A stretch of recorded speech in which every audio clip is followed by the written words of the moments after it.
이어서 계속적으로 우리가 요 며칠 부활에 대한 그런 말씀을 살펴보겠습니다. 특별히 부활은 복음과 굉장히 관련이 있습니다. 그리스도의 죽으심과 부활하심, 이것은 바로 복음의 핵심입니다. 어제 말씀에서 우리는 그 부활에 대한 그 말씀을 보면서 예수님의 부활의 역사성과 사실성에 대한 그런 말씀을 보았습니다. 증인이 있다라는 것을 우리가 보았어요. 그 많은 증인들, 12제자뿐만 아니라 500여 형제, 그 외에 많은 사람들이 예수님의 부활을 보았으면, 사도가 그것을 언급하는 이유가 무엇입니까? 너희가 의심스러우면 직접 가서 보라는 겁니다. 이 고린도 교회 성도들에게 예수 그리스도의 부활의 역사성과 사실성에 대해서 분명히 말씀하고 있는 거죠. 그런데 참 우리가 고린도전서 말씀을 보게 되면 이 고린도전서 15장 말씀은 이게 정말 보석과 같은 말씀입니다. 우리의 부활에 대하여서, 부활 교리에 대해서 이것보다 더 자세하고 완벽하게 말씀하여주는 그런 말씀이 없습니다. 왜 그럴까요? 이 고린도 교회 성도들이 이 부활에 대하여서 오해하고 있는 것이 있기 때문입니다. 예수 그리스도의 그 부활하심에 대하여서 이들은 사실 의심하지는 않았습니다. 그런데 왜 그들에게 예수 그리스도의 역사성과 부활의 역사성과 사실성에 대해서 말씀하고 있을까요? 오늘 12절 말씀에 보게 되면 이렇게 우리에게 12절 말씀 우리에게 이렇게 말씀합니다. 우리 같이 한번 읽어볼까요? 그리스도께서 죽은 자 가운데서 다시 살아나셨다 전파되었거늘 너희 중에서 어떤 이들은 어찌하여 죽은 자 가운데에서 부활이 없다 하느냐. 우리 12절 말씀을 잘 보게 되면 이들은 예수님의 그 부활을 부인하는 것은 아닙니다. 그리스도께서 죽은 자 가운데 다시 살아나셨다 전파되었던 것을 이들은 듣고 믿게 되었습니다. 그들은 예수 그리스도의 부활을 부정하지는 않아요. 그리고 더군다나 어제 말씀과 같이 사도는 그들에게 예수 그리스도의 그 부활의 역사성에 대한 것을 알려주기 위해서 직접 가서 의심스럽다면 한번 보라고 이야기합니다. 왜 사도가 이러한 것들을 언급하였을까요? 이 고린도 교회 안에 오해가 있기 때문입니다. 잘못 알고 있는 지식이 있어요. 그것이 무엇입니까? 그리스도의 부활을 부인하는 것은 아니지만 죽은 자의 부활, 성도의 부활이 없다라고 부인하는 사람들이 있었기 때문입니다. 그리스도의 부활 자체를 부인하는 것은 아니지만 죽은 자의 부활이 없다라고 부정하는 사람들이 있습니다. 사도는 이것에 대해서 지금 이야기하고 있는 것입니다. 우리가 기독교의 역사를 보게 되면 참 안타까운 것이 무엇이냐면 조금만 무엇인가 의심이 스며들게 되면요. 그것을 통하여서 끊임없이 이단들이 일어났습니다. 오늘도 그런 겁니다. 지금 이 고린도 교회 안에서도 그런 겁니다. 그리스도의 부활에 대해서는 그들이 인정하지만 그리스도의 죽으심과 부활이 복음의 핵심이라는 것을 그들이 믿고 그들이 인정하게 되지만 그러나 자신들에게까지 그 부활이 적용이 되어진다는 것을 인정하지를 않았습니다. 왜 이들이 이렇게 그 부활을 인정하지 않을까요? 그들의 철학적인 이유 때문이죠. 그들의 상황 때문입니다. 헬라 철학의 그러한 영향을 받았기 때문입니다. 우리가 제가 몇 번 이 고린도전서 말씀을 통하여서 제가 말씀드렸지만 이 헬라 철학 가운데에서는 이원론이 있었습니다. 육체적인 것은, 물질적인 것은 악하고 영적인 것은 선하다라고 생각하는 그러한 생각들이 있었기 때문에 죽은 자의 부활에 대한 분할 신앙을 쉽게 인정하지 않았던 겁니다. 실제로 우리가 사도 바울이 우리 고린도전서 말씀 오늘 전하고 있지만 우리 사도행전 말씀을 보게 되면요. 사도 바울이 아테네에 가서 복음을 전하였던 그런 내용이 나옵니다. 근데 그가 아덴에서 복음을 전할 때 크게 복음이 잘 전파되어지지 않았어요. 왜 그러냐면 이 아덴이라고 하는 도시는 굉장히 이게 철학의 도시라고도 생각하지만 사실은 이게 종교의 도시입니다. 얼마나 종교성이 강하였던지 그들은 사도행전 말씀이 어떻습니까? 알지 못하는 신에게까지라고 하는 그러한 재단을 만들어서 그곳에까지 그들은 그 우상 숭배를 하였습니다. 그 많은 신들이 있었죠. 그리고 그러한 가운데서 사도 바울이 가고 복음을 전하였습니다. 그런데 그들이 받아들이지 않아요. 왜 그들이 받아들이지 않습니까? 부활을 그들이 믿지 않았기 때문입니다. 물질적인 것은 악하고 영적인 것은 선하다라고 하는데 이 부활이라고 하는 것은 다시 살아났다는 거잖아요. 그리스도의 부활조차도 그들은 믿을 수가 없었던 것이죠. 그런데 고린도 교회에서는 복음을 받아들였습니다. 근데 문제는 무엇입니까? 죽은 자까지는 이 부활이 있을 수가 없다라고 하는 것이 바로 그들이 가지고 있었던 생각입니다. 뭐 한 가지 받아들였다라고 해서요, 나머지까지 받아들이는 것은 아니라는 겁니다. 이 인간의 생각이 그렇습니다. 하나님의 그 복음의 진리를 받아들이지 못하도록 하기 위해서 사단이 끊임없이 의심을 우리에게 심어주고요. 조금이라도 뭐 다르게 교리를 바꾸고자 하게 되면 교리를 바꿈으로 말미암아 이 복음이 순전한 복음이 전파되지 않도록 끊임없이 사단도 역사하는 겁니다. 고린도 교회 안에서도 그렇습니다. 죽은 자의 부활이 없다. 오늘 말씀을 해서 이 죽은 자의 부활이 있다라는 것을 논리적으로 그들에게 설명하는 겁니다. 먼저 그들에게 이야기하는 것이 무엇입니까? 오늘 13절 말씀을 보게 되면 이렇게 말씀합니다. 같이 한번 읽을까요? 만일 죽은 자의 부활이 없으면 그리스도도 다시 살지 못하였으리라. 사도가 죽은 자의 부활이 있다는 것을 증명하기 위해서 먼저 무엇을 이야기합니까? 앞에서 그리스도의 부활을 이야기하였습니다. 그리고 그들도 인정하였어요. 근데 오늘 그것을 가지고 사도가 먼저 이야기하는 게 뭘까요? 만일 죽은 자의 부활이 없다면 그리스도도 다시 살지 못하였다라는 겁니다. 그리스도도 역시 죽은 자의 부활의 첫 번째가 된다는 것이죠. 모든 부활의 근거가 되는 예수 그리스도의 부활 주체, 그리스도들이 죽은 자의 부활을 부인하게 되면 모든 부활의 근거가 되는 예수 그리스도의 부활도 부정하고 있다는 것을 내포하고 있다라고 사도는 그들에게 언급하고 있는 겁니다. 그리고 이것은 연쇄적으로 그리스도의 부활이 부정되면 사도가 전파하는 그 복음도 헛것이 되고 고린도 교회의 성도들도 헛것이 된다라고 말씀하고 있죠. 그게 바로 무엇입니까? 14절에서 말씀하고 있는 겁니다. 그리스도께서 만일 다시 살지 못하셨으면 우리가 전파하는 것도 헛것이요 또 너희 믿음도 헛것이며, 복음은 바로 예수 그리스도의 죽으심과 부활입니다. 어제 우리가 보았던 말씀이 바로 그것이었었잖아요. 그리스도가 바로 죽으시고 부활하셨다. 우리 앞에 3절과 4절 말씀을 보게 되면 그들이 사도가 전했던 복음의 핵심이 그것 아닙니까? 우리 앞에 3절, 4절 말씀 같이 한번 읽을까요? 내가 받은 것을 너희에게 전하였으니 이는 성경대로 그리스도께서 우리 죄를 위하여 죽으시고, 예수 그리스도의 죽으심입니다. 또 무엇에 대해서 말합니까? 우리 4절 말씀을 보게 되면 장사 지낸 바 되었셨다가 성경대로 사흘 만에 다시 살아나사. 복음의 핵심입니다. 만약 그들이 죽은 자의 부활이 없다 그러면 그리스도의 부활도 없게 되어지는 것이고, 또 무엇도 없습니까? 복음도 존재할 수가 없다는 겁니다. 그들이 예수 그리스도를 믿고 그들이 구원을 받았다고 하는데 우리가 전파했던 그 복음도 헛것이 된다는 겁니다. 또 무엇도 헛것입니까? 그들의 믿음도 헛것이라는 것이죠. 당연한 것입니다. 논리적으로 그럴 수밖에 없어요. 단순히 죽은 자의 부활만 부정되는 것이 아니라 그리스도의 부활도 부정되고 복음 자체도 부정되어지는 겁니다. 그리고 또 무엇으로 그것이 귀결되어질까요? 사도가 거짓 증인으로 발견된다라고 합니다. 오늘 15절 말씀을 보게 되면 그것을 이야기하고 있죠. 또 우리가 하나님의 거짓 증인으로 발견되리니. 왜 그럴까요? 사도는 바로 이 부활을 증언하고 있기 때문입니다. 사실 이것은 사도만의 그러한 증언이 아니었습니다. 우리가 그 사도행전 말씀해 보게 되면요, 베드로의 첫 번째 설교에서 그가 강조했던 것이 있습니다. 그가 무엇을 강조했을까요? 그는 십자가의 증인이라고 하지 않습니다.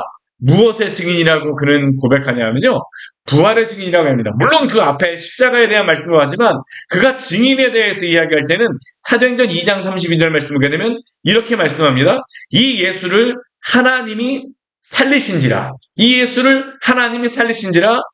우리가 다 이 일의 증인이로다. 이것은 무엇을 의미합니까?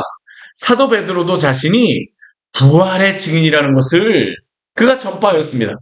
오늘 사도 베드로뿐만 아니라 바울도 그렇습니다. 바로 우리는 부활의 증인이라는 겁니다. 만약 내가 너희들이 죽은 자의 부활을 부정하게 되냐면 우리가 바로 거짓 증인이라는 것이죠. 그리고 또 이것은 무엇으로 귀결됩니까? 15절 우리 뒤에 보게 되면 중간 이후의 말씀에 또 이렇게 말씀합니다. 만일 죽은 자가 다시 사는 것이 없으면 하나님이 그리스도를 다시 살리지 아니하셨으리라. 성경 하나님이 그리스도를 살리셨다라고 복음의 핵심이잖아요. 그것을 증언하지 않습니까? 이것은 무엇조차도 그들이 부정한 것입니까? 하나님이 그리스도를 살리시는 것조차도 부정하는 것입니다. 하나님조차도 그들은 부정하는 것이죠. 이게 단순히 죽은 자의 부활만 부정하는 것이 아니라는 겁니다.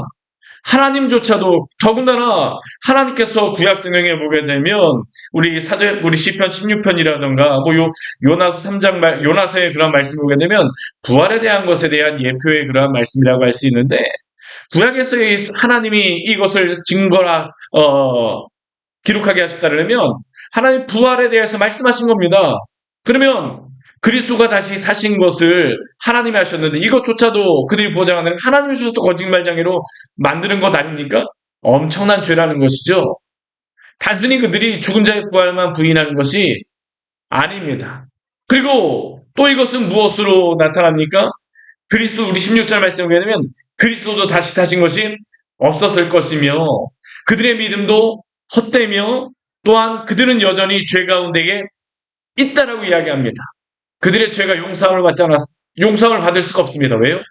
그리스도가 죽으시고 부활하심으로 우리의 복음이 우리의 죄가 용서를 받게 되어지는 것인데 죽은 자의 부활을 부정한다면 그들의 그러한 신앙, 그들의 믿음, 그들의 구원, 그들의 죄 용서, 그들의 모든 속죄함 이 모든 것까지 부정하게 되어지고 그들은 여전히 죄 가운데에 있다라는 거죠.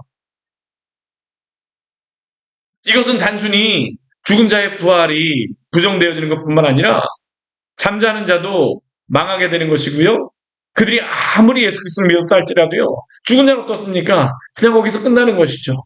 그리고 또 19절 말씀을 보게 되면 이렇게 말씀하네요. 19절 말씀 같이 한번 볼까요? 만일 그리스도 안에서 우리의 바라는 것이 다만 이생뿐이면 모든 사람 가운데 우리가 더욱 불쌍한 자리라. 부활이 없다라고 하게 되면요. 그들이 그 우상의 그러한 지역에서 예수님을 믿고 신앙을 지키고 또 음란한 지역에서 그들이 그 신앙을 지키고 온갖 박해와 모멸 가운데에서도 신앙을 지키는 그들은 어떤 자입니까? 불쌍한 자라는 겁니다. 사도 바울도 불쌍한 자이겠죠. 하나님의 그 예수 그리스도의 복음의 증인으로 살아간다면서 이렇게 살아가고 있는 것이 얼마나 불쌍한 것입니까? 결국 사도는 오늘 이 말씀을 통해서 우리에게 무엇을 말씀합니까? 부활은 사치라는 겁니다. 우리의 믿음은 바로 이 부활에 기초하고 있음을 우리에게 말씀합니다. 그런데 참 안타까운 것은 무엇이냐면 오늘 고린도 교회 안에서 그들의 철학으로 인하여서 그 부활을 부정했잖아요. 그런데 이것이 단순히 고린도 교회에서만 있었던 것이 아닙니다. 오늘날에도 여전히 이루어지고 있습니다. 언제 이루어졌을까요? 불과 한 100여 년 전, 100 몇십 년 전에 자유주의 신학자들이 오늘도 지금 이것을 이야기하고 있는 사람들이 있습니다. 이 자유주의 신학자들은 예수 그리스도의 역사적인 부활과 이 사실성에 대해서 부정하였습니다. 그래서 그들은 이 자유주의 신학의 특징은 무엇이냐면 이들이 이렇게 하게 되어졌던 이유가 있습니다. 그것은 계몽주의가 일어나면서 이성적으로 납득이 되어지지 않는 것은 교회에서 가르치지 말자라고 이야기하였습니다. 그러다 보니까 무엇을 그들이 빼기 시작합니까? 여러 가지 이적이라든가 기적은 다 빼버렸습니다. 그리고 그 가운데 무엇도 있을까요? 부활도 그들은 부정하게 되어졌죠. 그런데 문제는 단순히 부활만 부정하게 되어지고 그들은 이것을 통해서 많은 사람들이 교회로 올 것이라고 생각했을지 모르지만 오히려 그들의 주장을 통해서 교회는 텅텅 비어버리게 되었습니다. 성경은 믿을 수 없는 책이 되어져 버렸죠. 참 안타까운 그러한 일이 일어났던 것입니다. 예수님을 믿게 하기 위해서 그들은 여러 가지 성경에 나와 있는 여러 가지 이적이라든가 기적이라든가 그러한 것들을 제거하기 시작하였는데 오히려 그것을 통하여서 성경의 역사적인 사실성과 또한 우리의 기초적인 그러한 교리의 역사적인 사실성이 부정됨으로 말미암아 믿을 수 없는 종교가 바로 기독교가 되어져 버린 것입니다. 참 안타까운 일입니다. 근데 이러한 자유주의 신학에 대해서 반대로 일어났던 그러한 신학이 있습니다. 이것을 멈추게 하겠어요? 이게 누구의 어떠한 신학이냐면 칼바르트의 신학입니다. 칼바르트의 신학.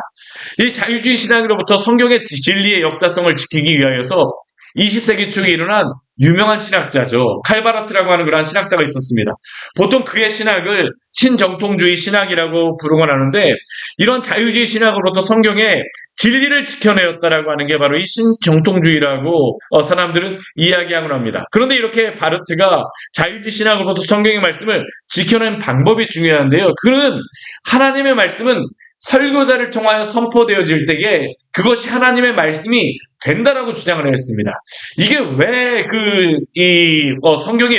성경을 지킬 수 있었던 것이냐 하면 자유주의 신학 같은 경우는 성경의 그러한 역사성을 부정하기 위해서 계몽주의적으로 이성적으로 이해되지 않는 부분을 다 없애버렸다고 하게 된다면 이 바르트의 신앙은 그것이 설교되어질 때에 의미가 있다는 겁니다. 그러면 중요한 것이 무엇입니까? 그 문제가 되어지는 것이 무엇일까요? 설교가 되어지지 않는 성경의 역사적인 사실성은 중요하지 않다라는 겁니다. 단순히 설교할 때의 의미가 있는 것이기 때문에 이 역사적인 사실성에 대하여서는 크게 중요하지 않게 된다라는 것이죠. 그렇기 때문에 이 부활을 부정하여도 역사적인 사실성을 부정하여도 크게 문제가 없게 되어졌습니다. 근데 이것은 칼바르트나 이 자유주의 신학에만 있었던 게 아닙니다. 오늘 우리가 보게 되면요, 참 유명한, 오늘 현대, 한 2, 30년 정도 전에, 소천하신, 존 스토트라고 하는 그러한 목사님이 있습니다. 참 유명한 그분도 신학자입니다. 그분이 참 건전한 신학을 가지고, 전하셨었는데, 마지막에 그분이 어떤 일을 하였었냐 하면, 어, 이, 어, 어떠한 기독교가 연합되어지는 것을 지키기 위하여서 주장하다 보니까 그분의 신학이 약간 타협하는 그런 부분이 있어요. 그러다 보니까 마지막에 무엇을 주장하였었냐면 영혼 멸절설을 주장하였습니다. 영혼 멸절설은 무엇이냐면 죽게 되면 영혼도 다 사라진다라는 겁니다. 어찌 보면 이 지금 오늘 고린도 교회에서 이야기하였던 것과 같이 육체적인 이 죽은 자의 부활이 없게 되어지는 것이죠. 왜? 영혼이 멸절되기 때문에. 왜 그분이 그런 주장을 하였을까요? 사랑의 하나님이 심판을 하신다라는 것이 맞지 않다라고 그가 생각하였기 때문입니다. 참 죽은 자의 부활. 오늘 사도는 오늘 말씀을 보게 되면 이 부활에 대해서 말씀하는데 우리가 역사적인 그러한 사실을 보게 되면요. 우리가 하나님의 그 말씀을 여러 가지 상황이라던가 이유들 때문에 이러한 것들을 부정하게 되면 이 성경의 말씀이 본래대로 전파되어질 수가 없고 복음조차도 제대로 증언되어질 수가 없다는 겁니다. 이것은 단순히 고린도 교회에서만 있었던 것이 아니라 오늘도 이러한 것이 있을 수 있다는 겁니다. 결국 이것은 무엇을 말합니까? 우리가 성경의 역사성과 사실성을 부인하면 안 된다라는 것이죠. 참 좋은 것은 무엇이겠습니까? 성경에 기록된 대로 믿음을 갖는 우리 귀한 성도들 되어지기를 원합니다. 하나님의 말씀에 기록된 대로 믿는 것이 가장 좋습니다. 그리고 그것이 어떻습니까? 오늘 말씀과 같이 이 복음이 바로 부활과 연관되어질 수밖에 없다는 겁니다. 우리의 신앙이 안전한 것은 바로 성경대로 하나님이 말씀하신 그대로 우리가 믿고 그것을 인정하는 것이죠. 세상이 이렇다고 해서 이리저리 휘둘리는 것이 아니라 또한 철학이 이렇다고 해서 이리저리 흔들리는 것이 아니라 이성적인 우리의 판단이 이렇다고 해서 이리저리 흔들리는 것이 아니라 순수한 복음 안에 우리가 서가는 우리의 교회의 성도가 되어지기를 원합니다. 같이 기도하도록 하겠습니다. 하나님 아버지 오늘 말씀을 통하여서 부활의 역사성과 사실성에 대하여서 논증하는 또한 사도 바울의 이 말씀 우리에게 들려주셨습니다. 어찌 보면 오늘 이 시대에도 사도 바울이 고린도 교회에서 전파했던 것 같이 예수님의 부활에 대하여서 부정하는 많은 그러한 신앙의 사조들이 불과 얼마 전까지 지금도 사실은 그러한 것들이 있음을 고백할 수밖에 없습니다. 주님, 이러한 시대 가운데에 우리가 당신의 말씀에 기록되어 있는 대로 믿게 하여 주시고 당신의 말씀의 이 역사성과 사실성을 우리가 인정하고 그 위에 기초를 가짐으로 말미암아 우리가 참된 복음의 진리에서 벗어나지 않도록 주의 교회와 성도를 지키시고 보호하여 주시옵소서. 참 어두운 시대 가운데 살아가고 있습니다. 진리를 지키기 어려운 시대 가운데에 깨어있게 하여 주시고 교회가 이 진리 가운데에 또한 사랑을 가져서 주님 하나님의 그 복음이 온 세상 가운데 편만하게 전파되어 있도록 주께서 함께 하여 주시옵소서. 예수님 이름으로 기도드립니다. 아멘. 오늘 말씀 같이 기억하시면서 기도하며 나가도록 하겠습니다.